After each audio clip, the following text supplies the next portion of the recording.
Welcome to the Micca OriGen. Now, this is Micca's first real attempt to get into the hardware, well, the electronics section of hardware, as far as I can tell. They've gotten a couple little items on there, but nothing I ever took seriously. So now it's time to take this seriously. So what is it?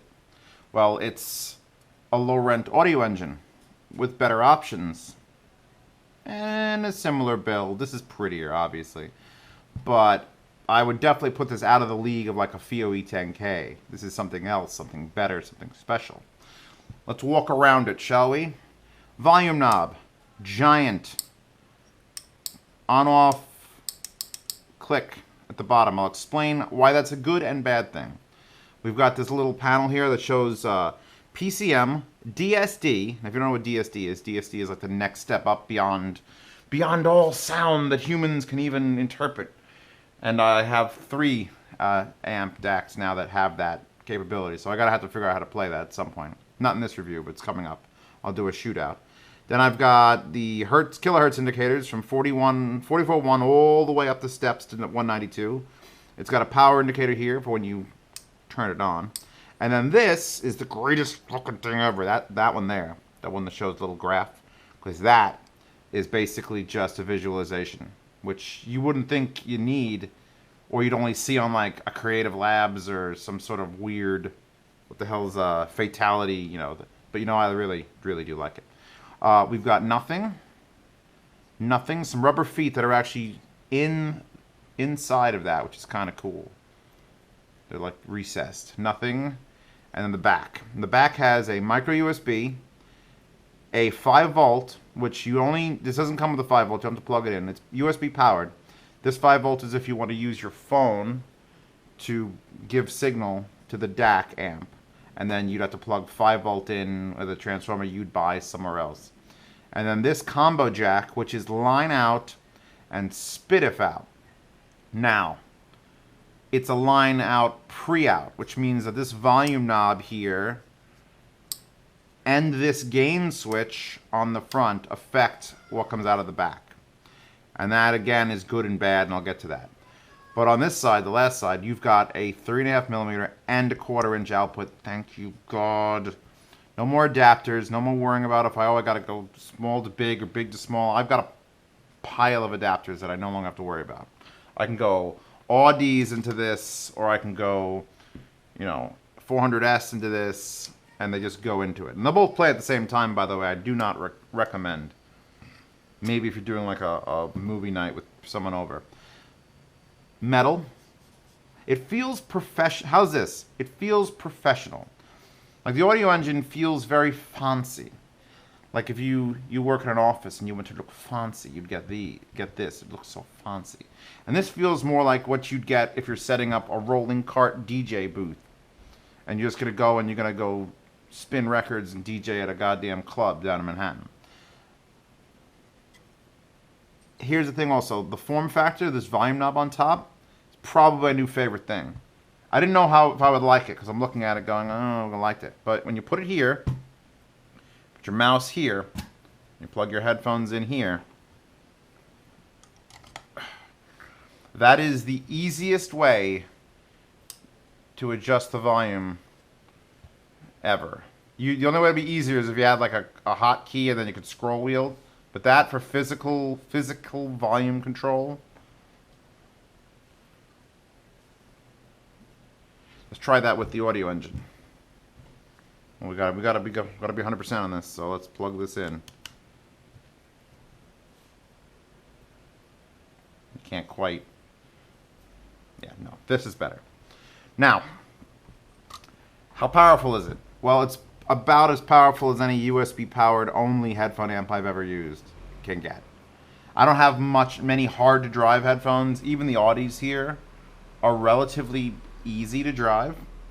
The 400Ss are easy to drive. My Mad Dogs are the hardest pretty much of the group now, and this drives them no problem. Absolutely no problem. And they tell you, and they say it multiple times in the thing, use -10 to start, and you fucking better listen, because when you switch this to high gain, then you get scared about how loud this goes. I had it on high gain for 20 minutes. And then I'm like, you know what? High gain lets me take it to like that for loud, and low gain makes me take it to like 3/4 of the way, or you know, that's fine. Sound quality is, as far as I could tell you, transparent compared to the audio engine, compared to an E10K, compared to my EO9. I can't hear any, like, it's not like, oh, well, it's definitely there's a shrillness in the highs, and the mid-range are very recessed and dark. No, I can't tell. So that's good. That's a good thing. I plugged this in, and I was absolutely infinite power, and, well, not infinite. Obviously, if you plug in a headphone amp, it's going to have more power. But for what I have here, which is basically like 89.999% of all headphones, will be able to be powered by this. Those other 11% or whatever the hell it calculates to, you know, you gotta look for something a little bit more duty, a little more heavy duty. Get something from shit. Let's plug it in, shall we? Ooh, actually that went red for a second, didn't it? It did. Huh, I wonder what that indicates, because I've never seen it go red. It pops up in Windows. You go through the same options you go through for every USB or any device at all. You make sure you go to levels or it's up 100%. You make sure your supported formats are all checked. You go to advanced and you could set it all the way to 32-bit, 192 studio. And then you change the name, blah, blah, blah, blah, blah. Now, here is the thing. So it comes with a line out in the back, which, unlike an E10K, your DAC is always on. You plug an E10K in, there's no power switch. It just is on all the time. And you got bass boost, and then a high gain switch, but it's never off. As soon as it's plugged in, it's on. That means you can run line out to another amplifier, like an SA60 or an SA50, and you get full line voltage to that, and you control speakers with that, and you control your headphones with the E10K. This is a preamp line out. So, just like the audio engine here, it's good for powered monitors. But, unlike the audio engine here, where you can run the line outs in the back, and when you unplug the headphones, then those work, this outputs to all holes all the time. Everything's output all the time. So if you leave your headphones plugged in and plug your speakers in, then your speakers will play very quiet, because this will be down. And then you have to unplug your headphones and turn all of this crap way up, and then you're getting line level, and you could adjust it. So that's a bit of a design flaw, that everything works at the same time. It would, and I'm not a fan of unplugging headphones. I'd rather things just stayed plugged in, but there's no switch to make it like, I'm done with headphones now, go to speakers. I'm done with speakers now, go to headphones. It's everything all the time. So if you have a set of the Micca PV42s or something, it comes with this wire, by the way. It comes with the RCA to 3.5mm and a driver disc, which we'll talk about. You plug this in here, and then you plug this to your amp, and then you can control it. Now that's sketchy, because since you have to turn this up all the way to get line level out the back, that means should you ever decide to plug in your Audis or whatever the hell other headphones into this at full gain, full tilt, bad things will happen. So, got to be real careful. At least the audio engine, when you plug in the headphones, kills the speakers, but it still doesn't indicate volume. At least this, you see where the volume is, and this is sort of like a complete fucking mystery. You just got to turn it down all the way before you plug it in anytime anyway. But, let's go back to the power button. This has a power button, and this is a power button. And I didn't understand the power button until I moved this permanently into my bedroom setup, where I have my computer monitor has speakers, and I have this. And then I realized the benefit. And let me expend the benefit to you people right now.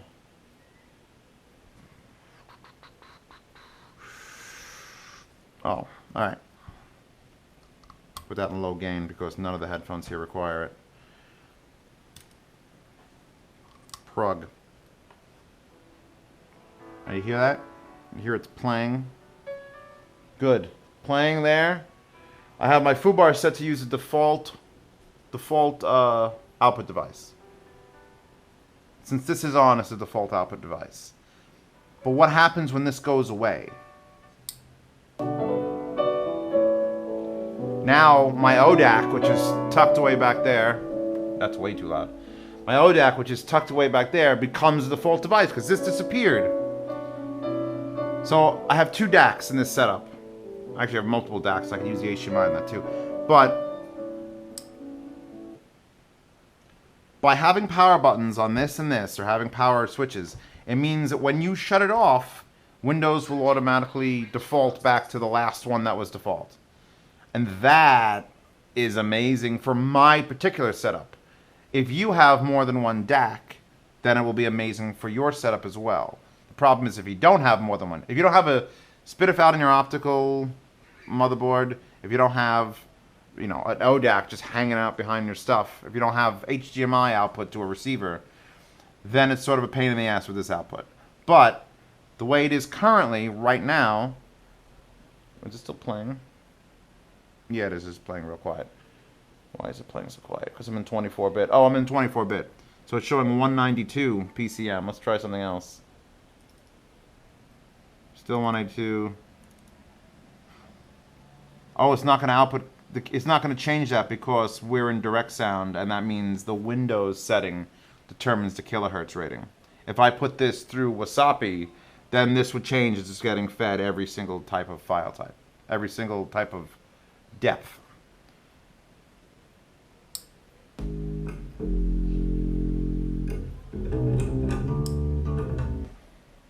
And now this is going. Oh, there it is. It's doing its thing. Where the hell is this? You make sure you're pointing at it. Let's get out of the terrible, terrible stuff there.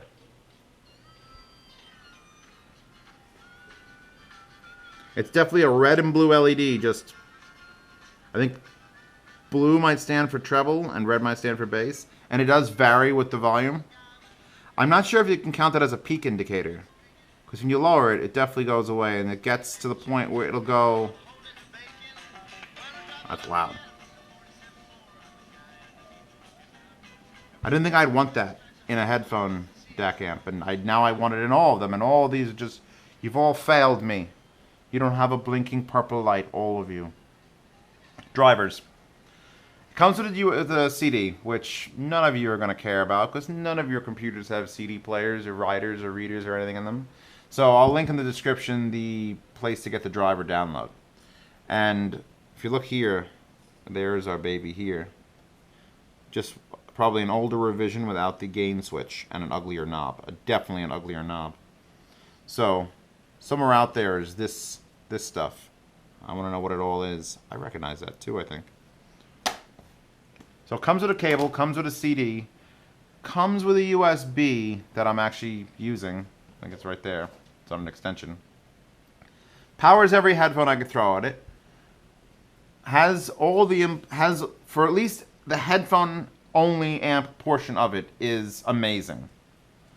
The line out portion is less amazing, but if you had powered monitors and you could understand the need to unplug the headphone, turn everything up, and then control it, then turn everything down and plug the headphone back in, then that would be fine as well.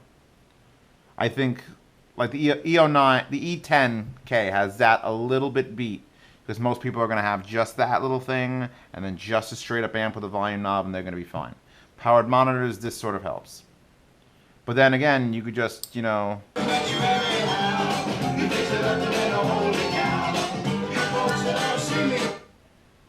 Thank you, Windows, for doing that. That's Windows being awesome. You Mac people out there. Linux nerds! Linux nerds! Alright, it's fine. I'll eventually have a Linux box at some point. I don't want to offend probably the 1.5. If you use Linux, please post in the comments. I want to just know the numbers. I will divide the number of comments by the number of views. That'll be the percentage of Linux users I have to deal with. So, get on that. Yeah, plus 10. When you take away the gain limiter, these get a lot. This thing gets loud. And like I said, it's just one of the better form factors of anything ever. Look at this place. It's so stark. I love it.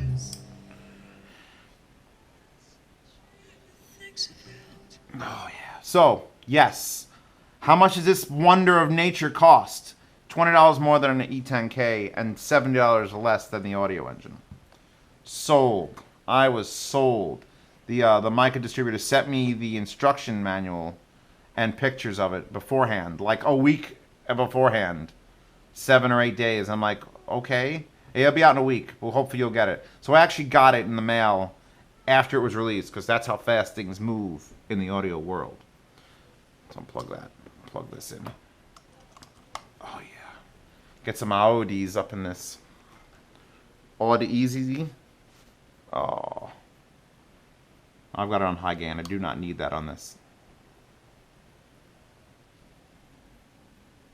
You looking at that blinking motherfucker?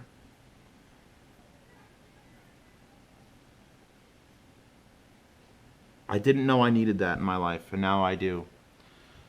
God, yeah. I love everything about it. I approve. Zeos approves. Thank you, Micah, for sending it out. Any other companies would like to send me things, make sure you send good things, because if you send me something bad, I'm going to shit all over it. I got lucky.